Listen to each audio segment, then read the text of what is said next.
Volvimos, salúdennos, loco, en el chat, póngannos hola, cómo andan, porque yo ya sé que saludaron a 526, pero nosotros somos gente distinta.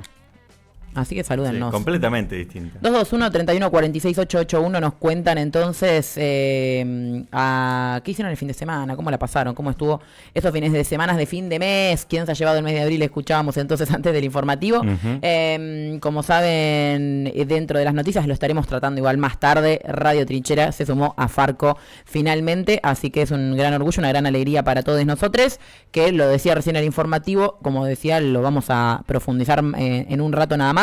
Pero bueno, mencionar esto, ¿no? Una gran alegría que luego de la Asamblea Nacional del Foro Argentino de Radios Comunitarias que se dio acá en la Ciudad de La Plata el pasado viernes, sábado y domingo de abril, nos sumamos formalmente a Farco junto a otras 7 radios, así que es una gran alegría para nosotros. Pero lo que no es una alegría en absoluto es que hoy, a las 11 de la mañana, en poco menos de media hora nada más, estará comenzando a tratarse la ley Ómnibus o la ley Fitito, ya a esta altura, que fue... Ley de bases. La ley de bases. Pasa que ley de bases a mí no me gusta, porque implica darles al gobierno nacional... legitimidad en su discurso. La legitimidad de que esta ley puede ser algo así como la reconstrucción de las bases que fundan a la Argentina, y lejos está de eso. Lo único que hace, de hecho, es destruir, así que le podríamos decir la ley de destrucción. Ley de bases para la destrucción argentina. Ley de bases y puntos de partida para la destrucción de los argentinos. Claro, entonces, me gusta un poco más.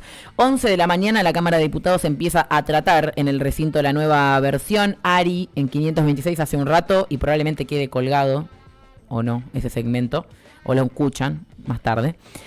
Hizo un repaso sobre los puntos principales de la ley bases, que no vamos a repetir ahora mismo, porque aparte es información que ya la habrán cruzado, pero nos vamos a detener en algunos puntos que son los menos tratados, si se quiere, respecto a la ley bases y que nos parecen muy importantes a resaltar.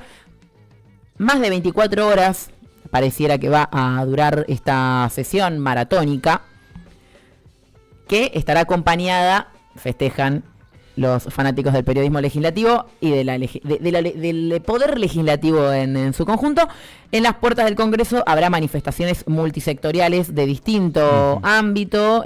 Por ejemplo, sectores de la cultura se estarán movilizando. Convocaron ambas CTA, la CTA de los trabajadores y la CTA autónoma.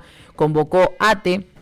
También organismos de ciencia y técnica, en particular la UTEP, la Unión de Trabajadores de la Economía Popular, también está convocando. Recordemos que, entre otras cosas, esta ley lo que permite es no solamente delegarle facultades especiales al presidente, sino que en concreto habilita privatizaciones, agrega una reforma laboral y va acompañado de un paquete fiscal. Todo ello atenta contra los derechos de los trabajadores. No hay nada realmente que implique un beneficio. Entre otras cosas, por ejemplo, se elimina el monotributo social. Se legitima la fusión de organismos del Estado.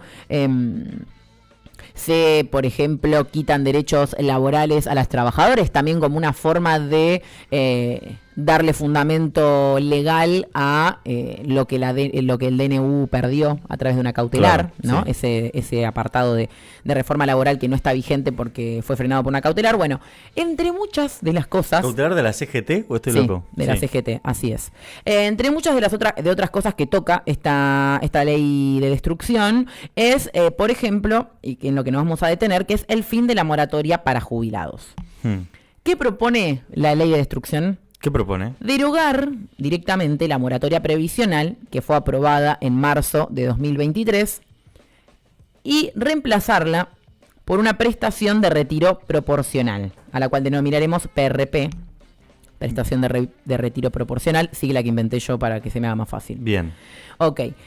Este PRP, ¿a quién está destinado? ¿A quién está destinado? A personas que cumplieron los 65 años... dato no menor, escuchen, 65 años y no tienen los 30 años de aportes necesarios para jubilarse. Cuando digo personas, lean mujeres. ¿Por qué? ¿Por qué? ¿Quiénes son las principales personas a las que benefician las moratorias previsionales?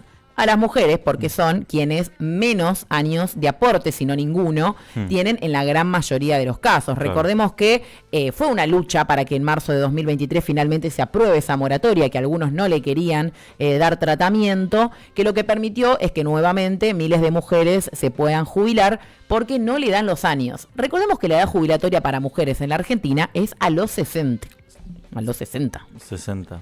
Por eso, el hecho de que esta prestación de retiro proporcional sea a partir de los 65, lo que implica es también una suba en la edad jubilatoria de facto, ¿no? Para, principalmente, como digo, las mujeres, en su gran mayoría.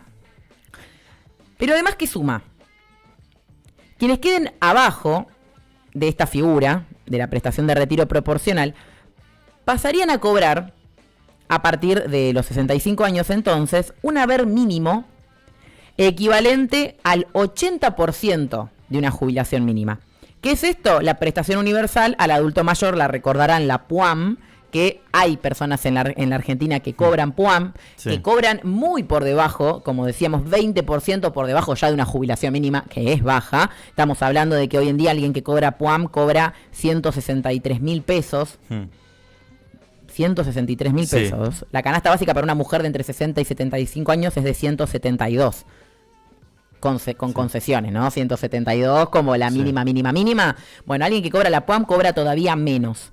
El 75% de quienes acceden a una jubilación por moratoria, como decíamos, son mujeres. Estos son datos de la CEPA del 2022, pero que es una problemática, una desigualdad estructural. ¿Y esto por qué se da? Claramente porque las mujeres, a partir de lo que son las tareas de cuidado y los trabajos no remunerados, no son, ocupan las mayores cifras de informalidad, de precarización y de no registro laboral. Digo, no solamente aquellas mujeres que nunca pudieron trabajar por fuera de sus hogares por quedarse cuidando a sus hijos, como le ha pasado a gran parte de nuestras abuelas, por ejemplo, sino que hoy en día también se da un problema de que en el ámbito de la informalidad la mayoría son mujeres, entonces tampoco existen estos aportes patronales que, dicho sea de paso, la ley de destrucción lo que hace es eliminar las multas a los patrones que no paguen los aportes, por lo cual profundiza la problemática de la informalidad, lo cual profundiza la problemática de la feminización de la pobreza. Bien, como decíamos entonces, la ley Bases tiene una afectación directa hacia las mujeres. De hecho, es llamativo que los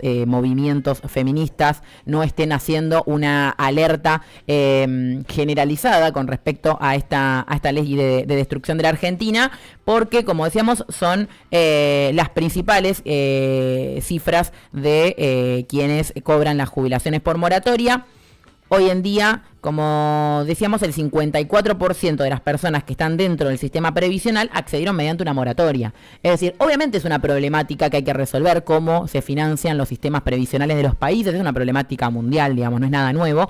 Lo que sí también es a nivel mundial, y países que tanto les gustan a los libertarios argentinos, como Alemania, Uruguay y demás, tienen reconocimientos no solo previsionales a las tareas de cuidado, sino que también continúan con los requisitos de la Organización Internacional del Trabajo, que lo que exige son también que haya contemplaciones para todas aquellas personas que necesitan moratorias porque no han tenido los aportes suficientes para poder jubilarse. ¿Qué otras cosas exige, por ejemplo, la OIT, la Organización Internacional del Trabajo? Sí. Que los sistemas públicos, dice, en realidad son como consensos a los que llegó, no son exigencias. Los sistemas públicos... Es que no puede exigir, no, claro, no la OIT tiene capacidad. Establece consensos, digamos, recomendaciones, podemos decirle. Claro. Dice que los sistemas públicos de jubilaciones son mejor que los privados. Esto también es Eso lo vimos en la República Argentina igual, o sea, más allá de la organización internacional. Lo vimos y no nos olvidemos que Milei lo quiere repetir. Sí. Pero mejor que yo lo explica Lucía Sirmi Obón, la hemos entrevistado un par de veces, ella era funcionaria del Ministerio Nacional de Mujeres y Diversidades de la Argentina, y explica justamente estos tres consensos de la OIT que hoy en día y con esta reforma Argentina está totalmente yendo en contra. Hay tres consensos a nivel global que cada vez avanzan más. Uno, que los sistemas públicos de jubilaciones son mejores que los sistemas privados, sobre todo para los momentos de crisis. En el sistema de capitalización donde vos vas guardando tu plata, muchas veces esa plata que guardás corre riesgo cada vez que el sistema financiero se desploma. Dos, todos los países están haciendo cosas para incluir a los informales y a las que cuidan en sus jubilaciones. De hecho, la cobertura de jubilaciones a nivel mundial pasó del 53 al 77%, pero la informalidad en todo el mundo sigue siendo del 60%. Alemania, España y Uruguay tienen políticas de reconocimiento del cuidado. Los años que cuidaste de tus chicos los podés contar para jubilarte, como empezamos a hacer en Argentina. Y los países que no tienen informalidad tienen también una población que cada vez envejece más. Así que todos están buscando cómo financiar sistemas que a veces aparecen como insostenibles. El consenso es buscar de donde sea y grabarle más a los que más tienen. Así que, ¿por qué en vez de dejar a la gente afuera, no buscamos esa riqueza no grabada en Argentina y hacemos que todo el mundo pueda tener una jubilación digna? Bien, como la escuchábamos recién a Lucía Sirmi Obón, decíamos, estos son algunos de los consensos a los que llegó la OIT y que Argentina está yendo totalmente a contramano de estos planteos respecto a la importancia de las moratorias previsionales, no solo para todos los jubilados en general, sino en particular para las mujeres. Recuerdo el punto inicial de toda esta discusión, la ley de bases lo que hace es derogar la moratoria del marzo del 2023 y poner que todas las... Digo esto porque es una problemática real. Hoy en día la gran mayoría, no solo para nuestras abuelas, para nuestras jubiladas y demás, sino que en general, hoy en día nos sucede. Es una problemática de que no sabemos cómo nos vamos bien a jubilar porque casi nadie tiene aportes. Justamente eso ayer estaba hablando con mis padres. Literalmente. ¿Quién se jubila, no? Y ante esto, en vez de estar buscando mecanismos para que se cuenten como años de aporte o estar profundizando en mecanismos para que los empleadores registren a sus trabajadores, por el contrario, Argentina está yendo totalmente por la vereda opuesta, como decíamos, quitando las multas a quienes no registran, pero además eliminando la moratoria, que es una solución concreta para muchas mujeres que tienen 60 años y no tienen los años de aporte. Digo, por ejemplo, algo que nunca se reivindicó del todo en el gobierno de Alberto Fernández tuvo que ver con también los años de aportes por tareas de cuidado, que era por haber tenido hijos, ¿no? En otros países también existe esto, no era sacado de un repollo. Bueno, todo eso se está poniendo un punto final a través de la ley de destrucción, que va a estar votándose a las 11 de la mañana. Y un dato más sobre algo que afecta a la ley de bases, pero que quizás no fue lo más comentado, tiene que ver con lo que puede implicar para el Banco Nacional de Datos Genéticos. Esto lo alertó la UCR. Bien. Que porque porque ellos son medio fósiles, entonces No, porque lo creó Alfonsín. Okay. Ellos entonces, algunos de ellos, algunos escuchan de a ellos, Alfonsín. Porque otros se la pasaron ahí con la educación pública en la marchita del martes y el miércoles no bajaron a dar quórum. Fueron insultados por colectiveros. Para que después la Franja Morada no se lave las manos. Son sus representantes. Pero lo que sí hizo el Comité Nacional de la Unión Cívica Radical, que es como la parte más de... Bueno, en realidad es una mezcolanza. Con un comunicado lo que hizo es que los diputados y diputadas de la Nación aseguren que van a garantizar la preservación del Banco Nacional de Datos Genéticos. Recordemos que el Banco Nacional de Datos Genéticos, como decía, fue creado por Raúl Alfonsín y lo que permitió fue, obviamente, encontrar a cientos de nietos que fueron apropiados por genocidas y militares y civiles durante la última dictadura genocida, que niega este gobierno, por si alguien no se acordaba. Entonces, en el artículo 3, como no explicita la situación de lo que va a suceder con el banco, queda en riesgo porque habla justamente de las autorizaciones que va a tener el gobierno nacional para fusionar, intervenir y demás, distintos organismos del Estado. Sí, lo más problemático siempre con las leyes, dicen los juristas, es lo que no se nombra, ¿no? No lo que está explicitado, sino lo que no está explicitado. Bueno, en este caso... Los baches, ¿no? Claro. Que permiten un montón de artilugios legales para poder obrar de manera legal, pero ilegítima en muchos casos, como es el caso de quizás está denunciando la parte de la Unión Cívica Radical con respecto al Banco Nacional de Datos Genéticos. Sí, que lo que es básicamente un archivo público y sistemático de material genético y muestras biológicas de familiares de personas secuestradas y desaparecidas durante la dictadura, es decir, todas aquellas, vieron que siempre están las campañas de abuelas donde se invita a que si naciste claramente entre el 75 y el 83, lo repasamos por las dudas, y tenés dudas sobre tu identidad, te acerques a Abuelas de Plaza de Mayo y justamente tu información genética va a ese banco que ha logrado, la verdad, que grandes cosas, ¿no? Porque no solamente tenemos la recuperación de más de 133 son, ¿no? 134 los nietos recuperados hasta el momento. Sí. También tenemos, por ejemplo, el desarrollo del índice de abuelidad del año pasado. 137, según las Abuelas de Plaza de Mayo. 137. 137. ¿Quiénes son los últimos tres? Me los perdí. Bueno,